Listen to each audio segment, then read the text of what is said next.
Mas Jidan nggak ada mikrofon. Oke, maaf. Oke, terima kasih untuk Pak Ari Senpai yang telah memberikan segudang pengetahuan kita ya terkait desain grafis gitu. Nah, dan tadi juga disampaikan itu tips-tipsnya untuk kita yang aktivis yang di organisasi gitu kan, untuk beliau langsung mengasih solusi gitu, cara membuat intinya kas kita biar gemuk gitu loh, enggak selalu melulu ini proposal terus gitu. Apalagi di tengah pandemi ini kan juga lesu kan kita. Masa kita menggantungkan kita pada proposal terus. Nah, kita ini jadi kreatif juga, menjadi kreatif, didorong untuk menjadi kreatif dan inovatif gitu, untuk memiliki perubahan gitu. Caranya bagaimana untuk gemukkas tersebut gitu. Nah, tadi disampaikan yang kombinasi mix netted atau perpaduan gitu, dari komersil dan non komersil, sangat bermanfaat sekali tadi. Nanti teman-teman bisa ditiru lah di ranting-ranting atau di organisasi teman-teman. Oke, selanjutnya mari kita buka sesi tanya jawab yang terakhir ya. Monggo sekiranya ada pertanyaan teman-teman ya, di dalam atau di luar desain nggak apa-apa. Monggo yang ada pertanyaan.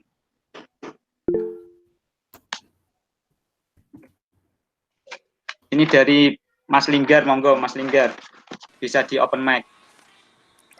Oke, terima kasih buat moderator atas waktunya. Sangat luar biasa sekali materi yang disampaikan di Mas siapa yang tadi, Ari Senpai ya. Ya, Senpai. Pertanyaan saya mungkin berkesinambungan materi ini.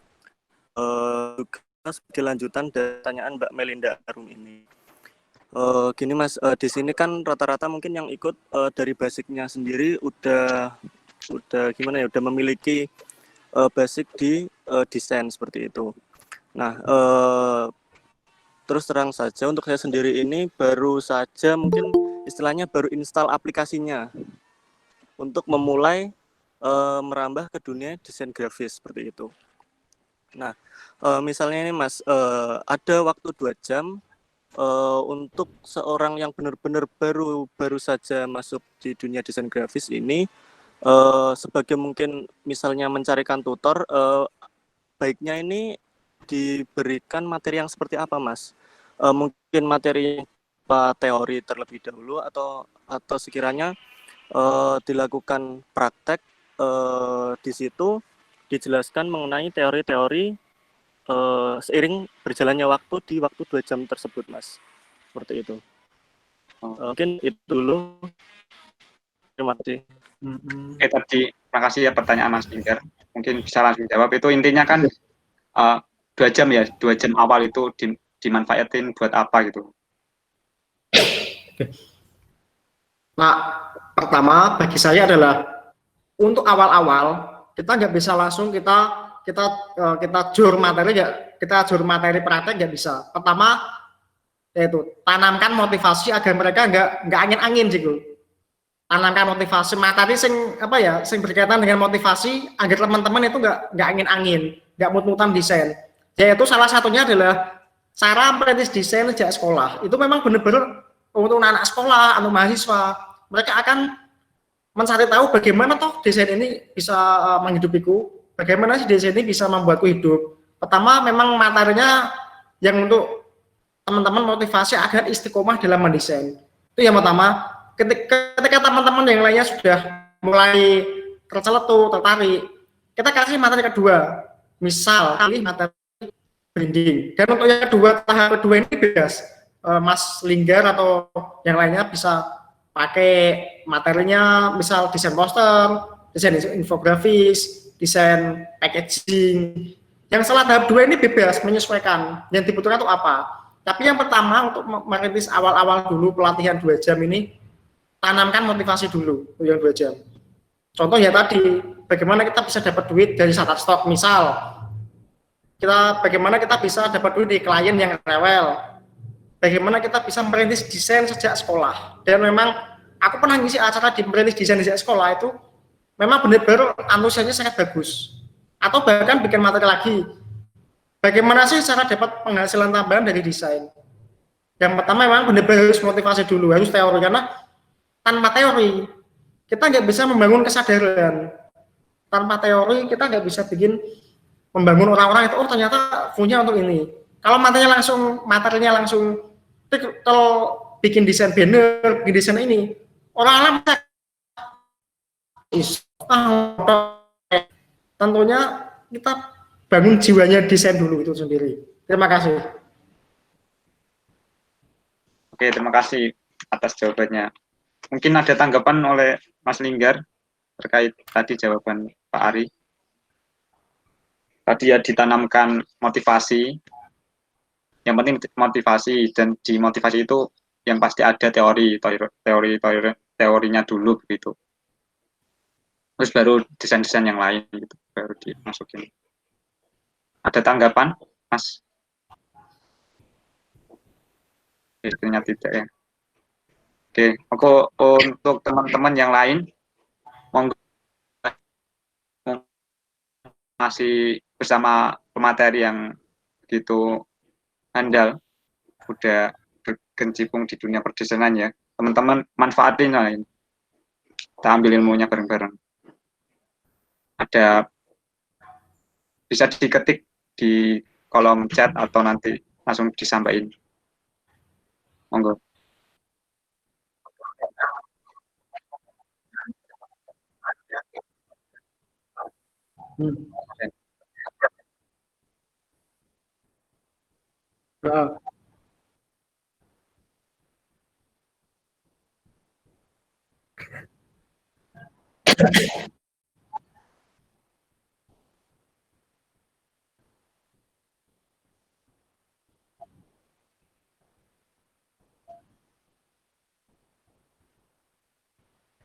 Tips agar kreatif sampai mati lah kalau menurut Mas Wahyu Aditya. Aku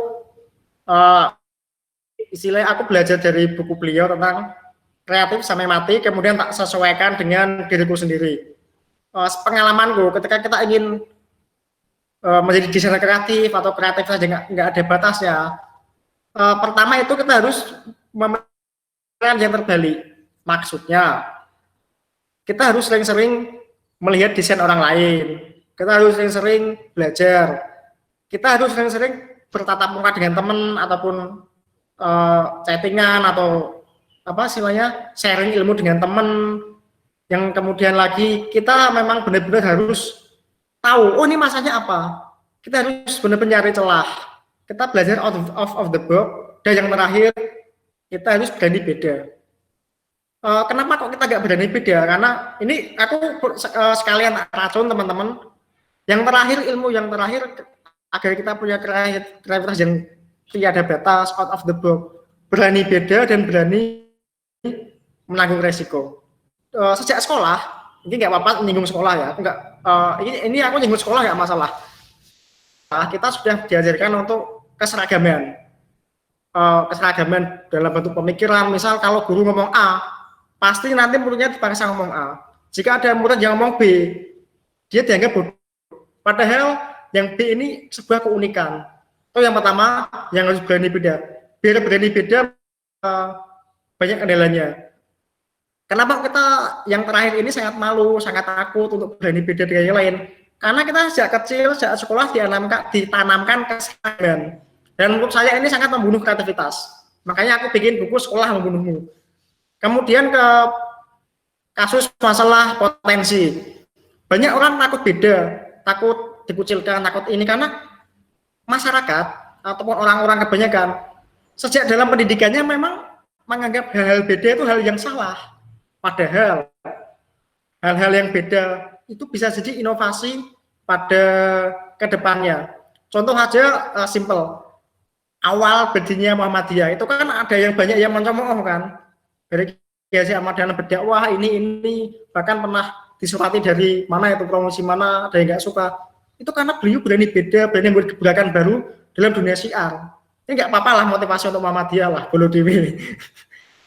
Nah, fungsinya adalah berani beda. Kita nggak berani beda karena sudah ditanamkan berbeda itu salah, enggak. Berbeda itu barangkali hal yang unik. Hal yang kita anggap remeh hari ini bisa jadi hal tersebut menjadi sebuah inovasi pada kehidupan sekarang. Contoh aja belajar online. Belajar online mungkin untuk saat ini memang susah, tapi bisa jadi di masa yang akan datang itu akan lumrah. Ada lagi kasus awal-awal desainer dakwah itu mereka awalnya juga ditentang komunitas. Aku pernah lihat kasusnya juga, awalnya desainer yang pakai visual itu pernah dicemooh, oh desain pakai gambar ini. Dan ternyata hal ini sekarang marak sekali, desain pakai meme, desain pakai audio, desain pakai apa itu di sosmed banyak lah. Aku juga ngikutin kayak gitu. Awalnya juga mereka ditentang. Jadi untuk kreativitas tanpa batas, selain belajar, mencari celah, sharing, sering tuan ilmu, terakhir memang paling berani beda. Orang yang paling berani beda awalnya mereka akan dikucilkan. Jika mereka sudah berani dikucilkan, berani dicemooh, ketika kita kuat, insya Allah lah kita bisa jadi kreativitas tanpa batas. Karena perasaan takut ini memang benar-benar nge-push kita. Kenapa kita nggak kreatif? Karena kita sedang di-push, harus dapat nilai bagus, harus lulus ini, harus jadi PNS misalnya, harus seragam, harus kayak yang lainnya, kayak gini. Dan ini sangat menghambat kreativitas. Menurut saya semacam itu. Jadi untuk yang terakhir, perlu dengan cengin harus berani beda. Terima kasih. Oke, terima kasih dari jawaban sangat luar biasa ya tadi ya.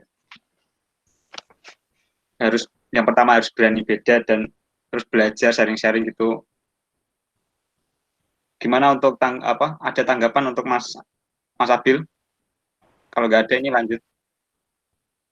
Oke. Biasa sekali. Oke, selanjutnya silakan yang mau bertanya ya, monggo.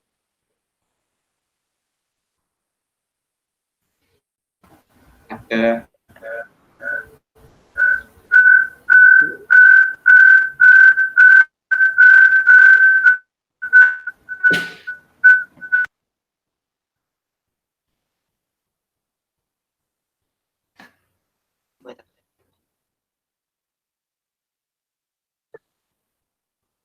Monggo.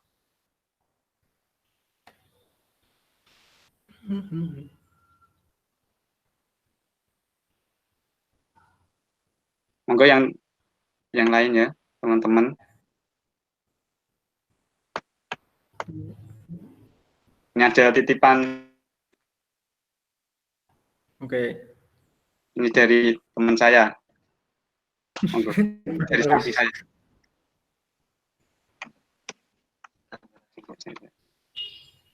Kok takut dewe toh.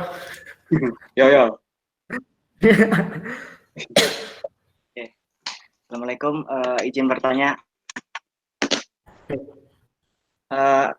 Untuk pengalamannya Mas Ari sendiri, untuk sejauh ini pengalamannya untuk desain secara tim itu kendalanya, terus untuk ngatasin kendalanya itu gimana? Nah, untuk mau share sedikit cerita aja. Saya kan itu dulu pernah ngedesainin user interface lah, itu juga secara tim. Nah, tadi kan juga disinggung untuk kreativitas tanpa batas tadi.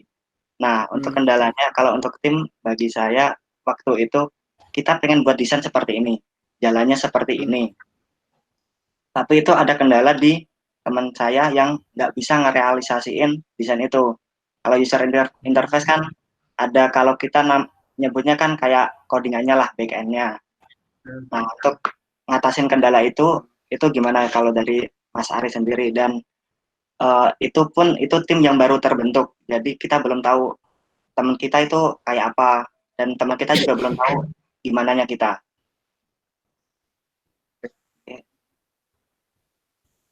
Oke. Ini dari basic dulu ya. Tak jawab masalah harusnya gimana, sama tak ceritain dari basic. Apakah yang harus dilakukan ketika kita sudah ada tim, tapi teman kita nggak merealisasikan? Pertama, ganti aja temanmu. Kalau nggak mau diganti ya udah, temanmu disuruh belajar. Udah itu aja. Pertama ya, kalau memang dia nggak bisa, dia ganti aja wes, daripada nanti. Itu kan startup kan, startup untuk perusahaan, profit dan lain sebagainya itu komersial. Daripada dia nggak bisa dan istilahnya bagiku menurut kayak sopo-sopo, nggak kompeten, mending ganti atau suruh belajar. Kalau dia nggak mau ya wes, metu wae daripada enak kene. Itu yang pertama. Dan yang kedua, ketika kita membentuk sebuah tim, langkah awalnya memang satu, ketika kita bisa melakukan semua, baiknya kita dulu sambil kalau ada bantuan kewalahan, ada kayaknya pun kita teman kita suruh lempar ke teman nggak apa-apa.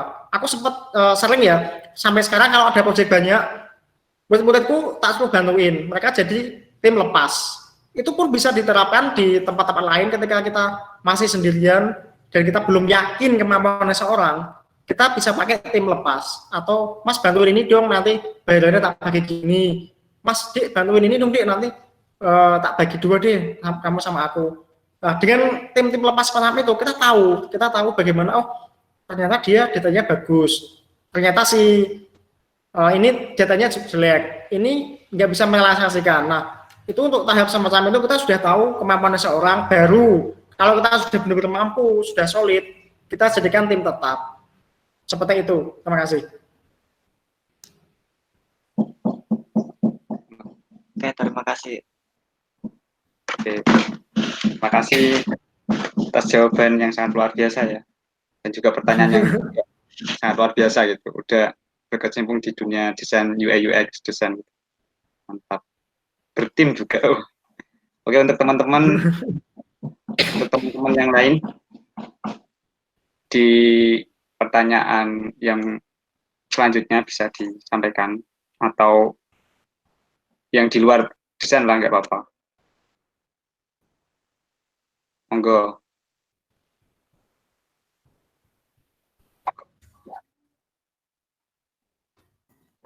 Nah, ini ada informasi ya. Selagi teman-teman mikir pertanyaan atau mengetik pertanyaan ya, ada informasi. Nah, salah satu tempat mengasah skill atau pengetahuan yang tepat adalah melalui komunitas. Ini tak bacain ya di chat. Nah, ini di grup WA itu kita dari teman di acara ini udah terkumpulkan data-data nomor-nomor teman-teman. Nah, nanti bisa untuk dimanfaatkan gitu di grup itu kan. Dari kita dari PIP PDIPM Jepara juga memfasilitasi nanti untuk kita selanjutnya di kelas selanjutnya itu nanti sama pemateri yang sama atau nanti yang berbeda, nanti seiring berjalan waktu lah. Nah, nanti di grup tersebut nanti teman-teman sharing gitu loh.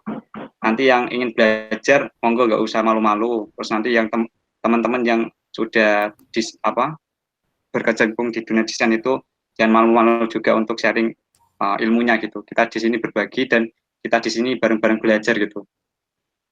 Oke. Monggo teman-teman yang lain. Mumpung kita masih bersama Pak Aris Senpai ya. Jarang-jarang loh ini.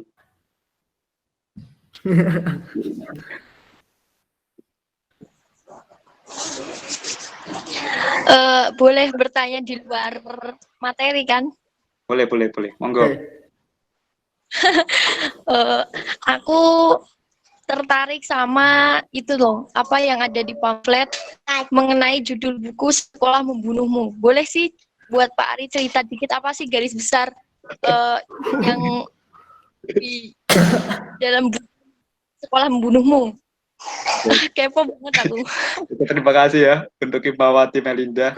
Untuk dikasih virus.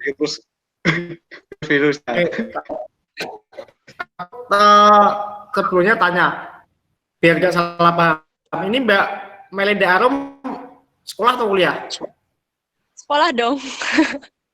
Di Jepara atau di mana? Di Jepara. Oke. Kalau masih sekolah sekalian tak racun. Kalau udah kuliah yo tak racun sih. Monggo ya. Karena aku ini agak panjang banget untuk masalah hal tersebut. Aku bikin buku sama dosenku, judulnya Sekolah Membunuhmu. Kenapa ada buku ini? Karena pada tahun 2016, aku sama dosenku rasan-rasan, sharing, sambat tentang dunia pendidikan. Setelah itu, kok ternyata aku jadi guru. Aku observasi di tempatku sendiri, observasi di sekolahnya muridnya temanku, observasi di lainnya, tanya dosenku juga observasi ke Jepang, juga ke mana ya, aku lupa, ke luar negeri juga, kemudian kita satukan jadi satu. Ini adalah tentang pengembangan sekolah permasalahan dunia pendidikan, terutama di era modern atau milenial ini. Jadi bukunya adalah bagaimana kita sekolah, tapi dengan cara yang berbeda gitu loh. Nggak kayak orang-orang lainnya, aku sekolah berdebat nilai. Itu enggak, aku berpikirnya memasukkan sekolah dengan cara yang berbeda. Contoh tentang tadi, keseragaman. Seragam itu bagi saya ada baiknya ada enggaknya. Tapi kalau semuanya harus dituntut berseragam, nggak bisa. Yang pertama, kebun talenta. Banyak orang-orang yang menyekolahkan anaknya itu nggak sesuai potensi. Ada juga guru yang menganggap siswa yang ahli matematika itu paling hebat. Tapi mereka yang jago pencak silat, jago tinju, jago karate, itu orang bodoh. Misalnya masih ada guru yang semacam itu. Ada juga yang guru ngatur nilai, yang memperhatikan kognitif, afektif maupun psikomotorik. Ada juga tentang bagaimana membangun budaya ngaji lagi. Karena pada saat ini, mohon maaf ya, seperti kursus itu sama tabrak waktu ngaji. Padahal waktu sore itu waktu ngaji. Menurutku ya, menurut pengetahuanku, waktu sore itu waktu ngaji. Dan teman-teman jika mau baca resensinya nanti tak kasih ini, tak ketik dulu ya resensi buku. Atau klik aja di Google resensi buku di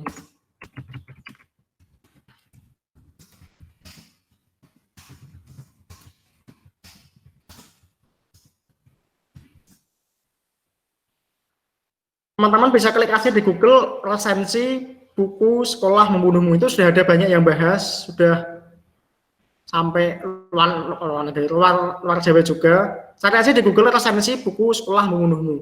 Dan itu sudah dibahas gamblang dari menanam kesadaran, menolak keseragaman, bagaimana sekolah tapi nggak salah sekolah. Terima kasih. Mantap sekali tadi ya, tentang bukunya Pak Arsen. Nanti teman-teman bisa kalau ingin lebih pengen ngepoin, pengen membaca, itu bisa langsung tadi kontak ke Pak Ari lah, nanti bisa di order. Terus juga bukunya juga sangat luar biasa ya, tadi banyak mahasiswa ya. Nanti teman-teman bisa googling juga.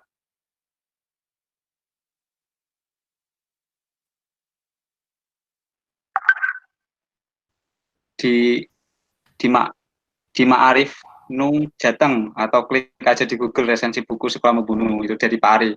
Nanti teman-teman kalau kepo atau kritis di dunia pendidikan atau semacamnya gitu, bisa baca itu dari salah satu inilah karya Pak Ari. Sangat ini ya, sangat kompleks sekali ya, dari desain juga ataupun di dunia pendidikan, penulis juga. Nah itu juga dari IPM sendiri harus seperti itu, kita harus kritis, sadar gitu, dan tadi kreatif, inovatif juga, dan jangan lupa kolaboratif. Itu PDIPM Jepara itu selalu mengangkat tema atau tagline itu pelajar kolaboratif gitu teman-teman. Oke teman-teman bisa bertanya lagi terkait dunia desain ataupun di luar itu.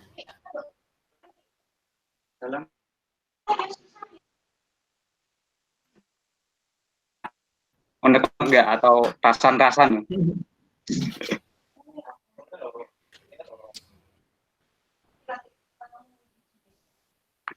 Gimana teman-teman?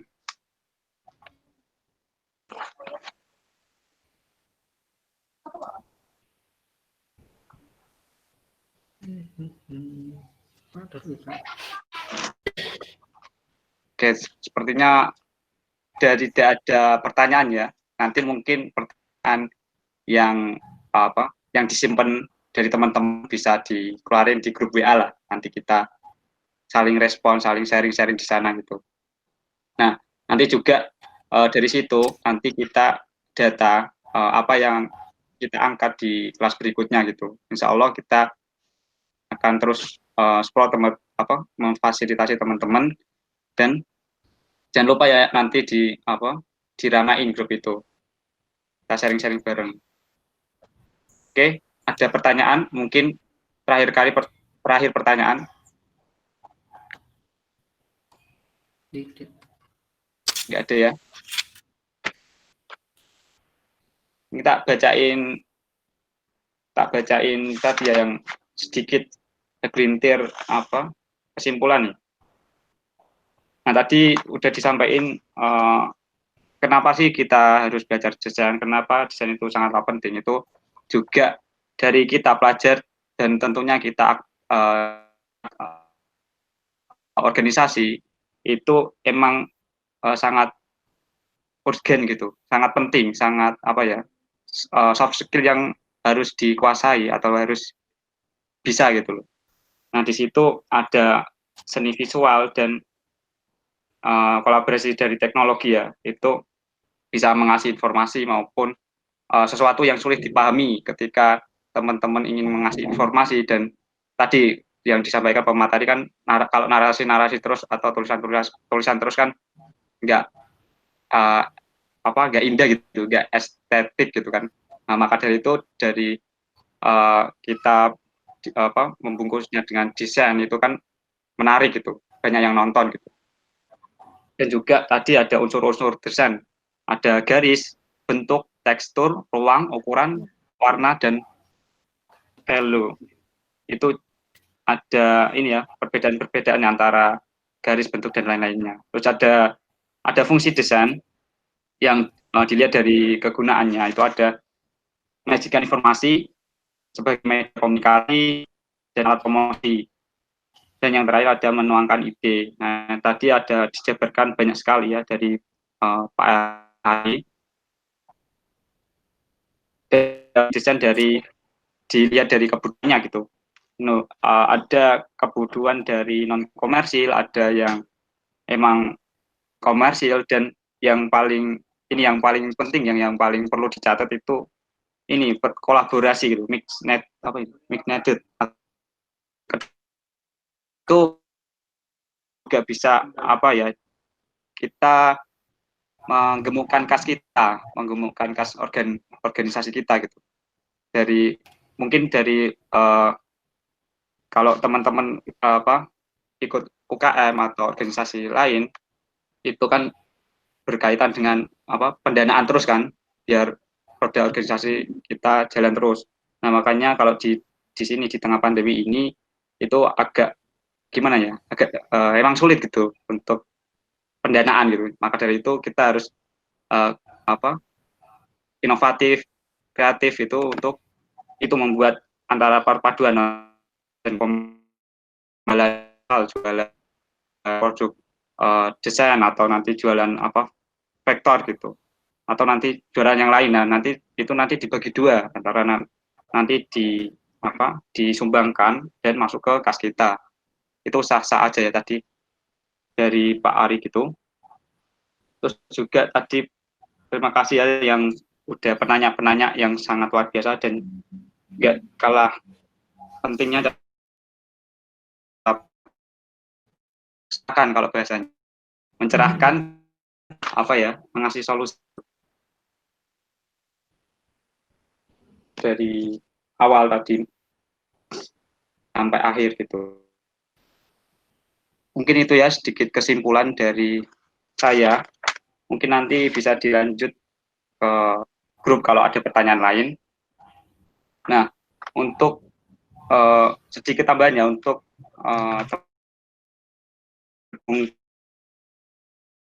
sampai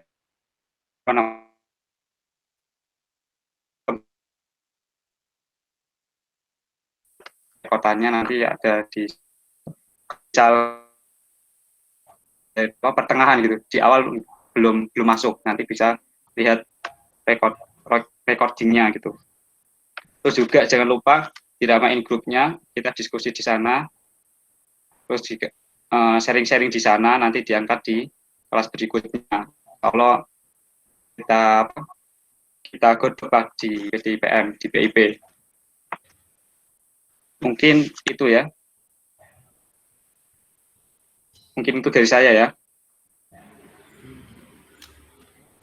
Ini ada pertanyaan ini apa ya?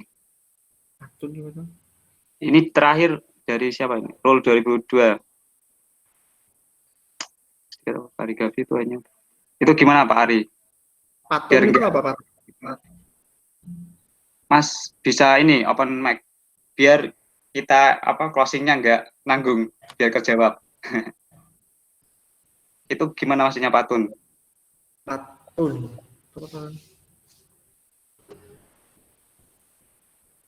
Bisa di open mic kalau bisa. Kalau nggak bisa diketik ulang itu maksudnya gimana?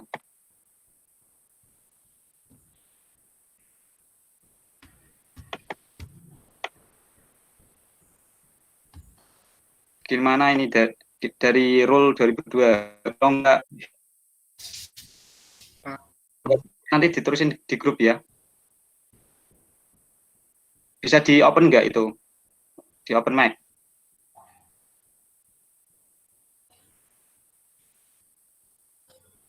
Sepertinya enggak.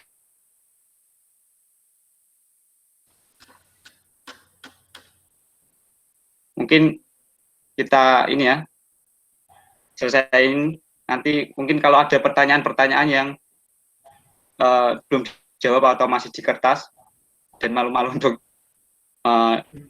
bertanya nanti di grup ya. Mungkin itu saja dari kami. Terima kasih sudah bergabung sampai akhir. Kami PIP PDIPN Jepara